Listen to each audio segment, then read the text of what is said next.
E aí, pessoal?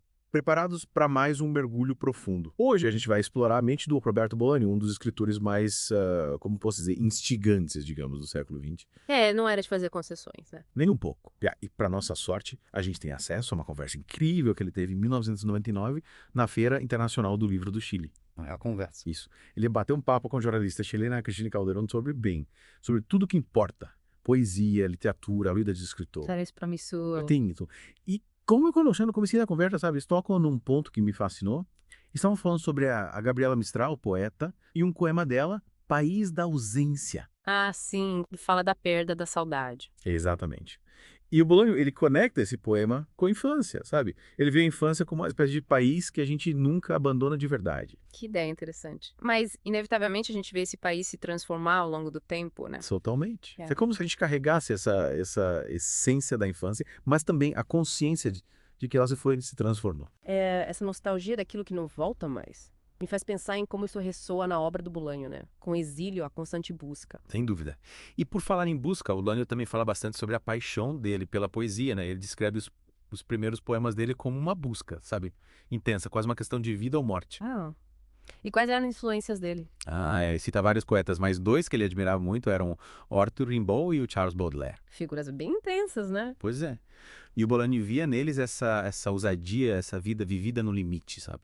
Ele achava que isso se refletia na poesia deles, nessa entrega total. Faz sentido. E essa coisa do limite, da intensidade, me lembra que ele fala sobre a poesia não se limitar aos versos tradicionais, né? É verdade. Ele defendia que da melhor poesia deste século é escrita em prosa. Chegou a citar Ulisses, do James Joyce, como exemplo. Interessante. Ele via essa fusão de gêneros, então. Sim, e essa mistura, essa experimentação, era algo que ele buscava na própria escrita, né? Inclusive, ele conta uma história sobre a correspondência dele com Henrique Lin, o poeta chileno.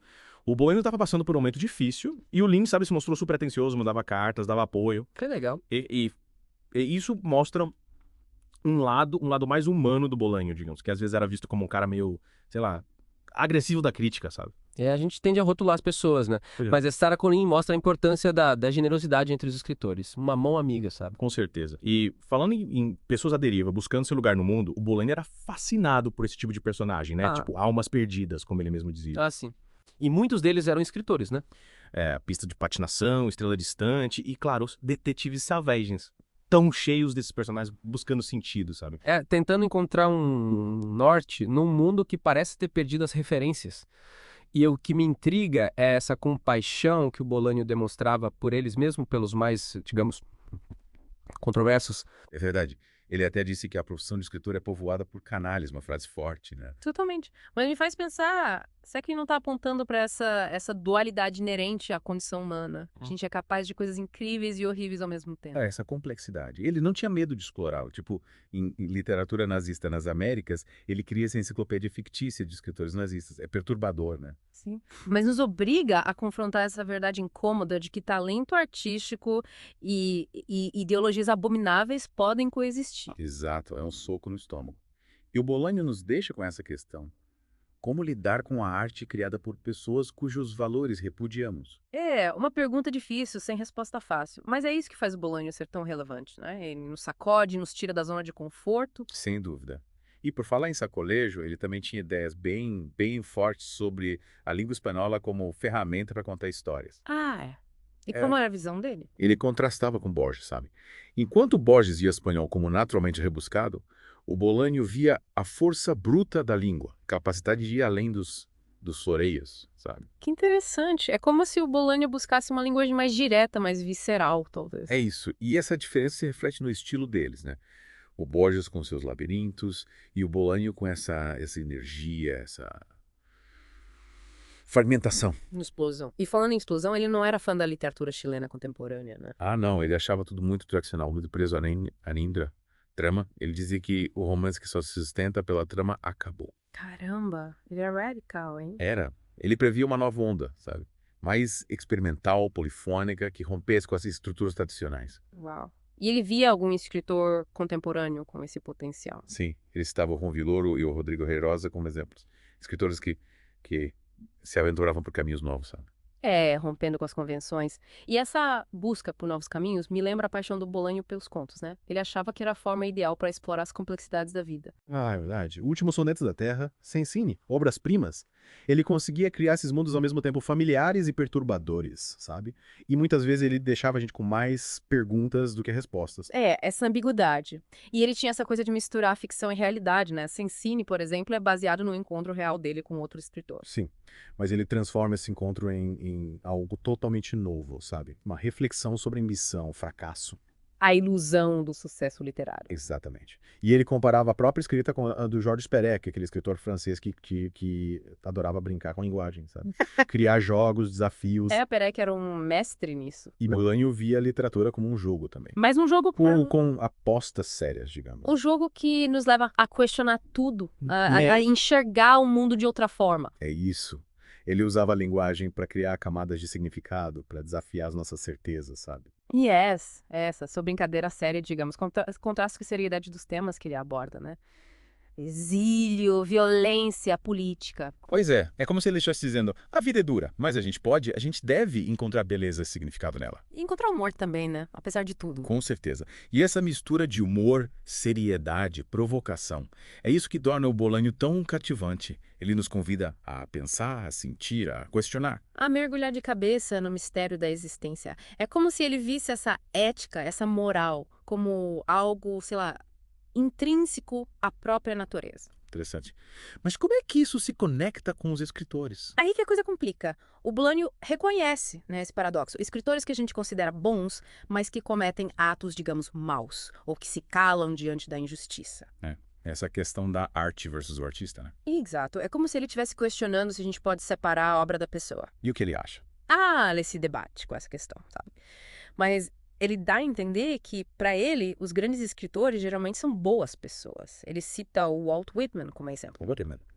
Ele fala da empatia do Whitman, da compaixão. Coisas que, segundo ele, transparecem na poesia. Entendi. Mas e quanto aos escritores que não se encaixam nesse perfil, digamos? Bem, aí ele nos deixa com essa pulga atrás da orelha, né? Será que a gente pode apreciar a arte de alguém cujas ações a gente condena? É mais uma questão complexa. O Bolanho não facilita pra gente, né? Não mesmo. Mas acho que essa é a beleza da coisa. Ele nos instiga a pensar, a questionar. E a gente, como leitores, como detetives da obra dele, precisa estar preparado para essa jornada. Exatamente, é um mergulho profundo, cheio de mistérios e desafios. E por falar em mistérios, o Bolanho conta uma história fascinante sobre a juventude dele. Ele roubava livros. Sério? Ele explica que na época era uma necessidade, sabe? Ele era um jovem tímido, apaixonado por literatura e queria ter acesso aos livros de qualquer jeito. Que rebeldia. Total. Mas isso mostra a força, a urgência que ele sentia pela leitura. Os livros como um vício, né? E essa paixão pelos livros continua a vida toda, tanto que ele virou um colecionador. Um colecionador. Ele juntava livros, tá? Ele fala disso com um certo humor, mas dá pra ver que era algo importante pra ele. Como se ele quisesse preservar as histórias, né? É isso. E essa reverência que ele tinha pelos livros, pelas histórias, é o que torna a obra dele tão poderosa. Ele entendia o poder transformador da literatura, né? Sem dúvida. E ele nos convida a mergulhar nesse mundo, sabe? Nos deixar levar pelas histórias, pelas ideias. Embarcar nessa aventura com ele. E aí, o que a gente encontra do outro lado? Essa é a grande questão, né? O Bolanho nos deixa com essa pulga atrás da orelha. Se o ato de escrever é tão pessoal, e leitura também, como é que a gente pode realmente conhecer o autor por trás das palavras? Será que a gente realmente consegue? Talvez essa seja uma pergunta sem resposta, né? Talvez. Mas o importante é a gente continuar buscando, né? Continuar lendo, pensando, questionando. E se deixando transformar pela magia da literatura. E aí que entra a gente, né? O leitor. Cada um com sua bagagem, suas experiências. A gente acaba dando um significado para a obra que, sei lá, talvez nem o próprio Bolanho tivesse pensado. É verdade. Por isso que é tão legal a gente se aproximar da obra dele sem preconceitos, sabe? Sem tentar encaixotá-lo. Ele é um cara multifacetado, né? A obra dele também. É como se fosse um quebra-cabeça, com peças que se encaixam de jeitos diferentes para cada um. Exato. E essa é a beleza da literatura. A gente não pode reduzir o Bolanho a fórmulas prontas. Frase de efeito, né? Ele era muito mais do que isso. Poeta, romancista, contador de histórias. Provocador. Vamos pensar pelo menos. que nos desafia a pensar sobre a gente, sobre o mundo, sobre a arte. Exatamente. Uhum. E a gente, como leitores, como detetives da obra dele, precisa estar preparado para essa viagem. Uma viagem, digamos, desafiadora, né? Mas que vale a pena. Com certeza. Mergulhar no mundo do Bolanho é uma experiência transformadora. E para quem tá chegando agora, por onde começar? Boa pergunta. Depende do que te atraiu na nossa conversa, né? Se você curtiu a poesia, a intensidade, eu recomendo Os Cães Românticos. Agora, se você ficou mais intrigado com a narrativa, com o mistério, Últimos Sonetos da Terra é uma ótima pedida. E claro, para quem quer se aventurar de vez, Os Detetives Selvagens é leitura obrigatória. Independente da escolha, prepare-se para uma aventura. O Bolanho não é para qualquer um, mas as recompensas são imensas. Então é isso, pessoal. Mergulhe no mundo do Roberto Bolanho e se preparem para se surpreender. E até a próxima, continuem explorando a literatura. E mantendo a mente aberta.